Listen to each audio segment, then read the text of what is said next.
30 days resin art challenge நம்ம இன்னைக்கு டே 27ல இருக்கும் and previous videosல நம்ம resin art basic materials என்னென்ன and எப்படி ஒரு resin keychain frames and wall clock செய்யணும் அப்படின்றத பார்த்தோம். and இன்னைய வீடியோல நம்ம அந்த basic materials எங்க கம்மி பிரைஸ்க்கு வாங்க முடியும் and எப்படி வாங்கணும் அப்படின்றத பார்க்கலாம். அது மட்டும் இல்லாம நான் ரீசெண்டா சில மெட்டீரியல்ஸ் பர்ச்சேஸ் பண்ணியிருந்தேன். ஸோ அதோட ஓப்பனிங் வீடியோமே நான் உங்களுக்கு ஷேர் பண்றேன்.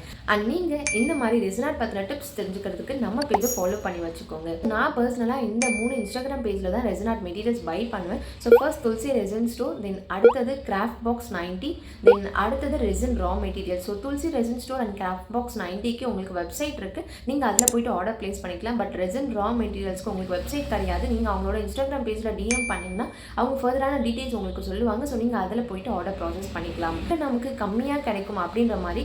ஸோ அதுக்கான ஆன்சர் என்கிட்ட இல்லை. பிகாஸ் இந்த 3 பேஜ்லையுமே உங்களுக்கு சில மெட்டீரியல்ஸ் ஒவ்வொரு பேஜ்லையும் வேரி ஆகும்.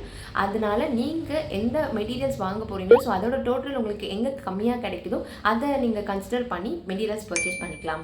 வேலண்டைன்ஸ் டே வருது அப்படின்றதுக்காக ஹார்ட் மோல்டு ஒன்று வாங்கியிருக்கேன், பபிள் பர்ஸ்டர் ஒன்று வாங்கியிருக்கேன், அண்ட் 3 பிக்மெண்ட் கலர்ஸ். ஸோ அது முன்னே என்கிட்ட இல்லை. ஸோ அதனால் நான் அதை வாங்கியிருக்கேன். தென் அடுத்தது பார்த்தீங்கன்னா ஸோ கிளாக் செய்கிறதுக்காக சில பேசிக் மெட்டீரியல்ஸ் பர்ச்சேஸ் பண்ணியிருக்கேன். ஸோ இதுதான் இப்போ நான் ரீசெண்டாக பர்ச்சேஸ் பண்ண மெட்டீரியல்ஸ். அண்ட் இன்னைக்கு கொஷின், நம்ம எந்தெந்த இன்ஸ்டாகிராம் பேஜில் ரெசின் ஆர்ட் மெட்டீரியல்ஸ் வாங்கலாம் அப்படின்றத கீழே கமெண்ட்டில் மென்ஷன் பண்ணுங்கள்.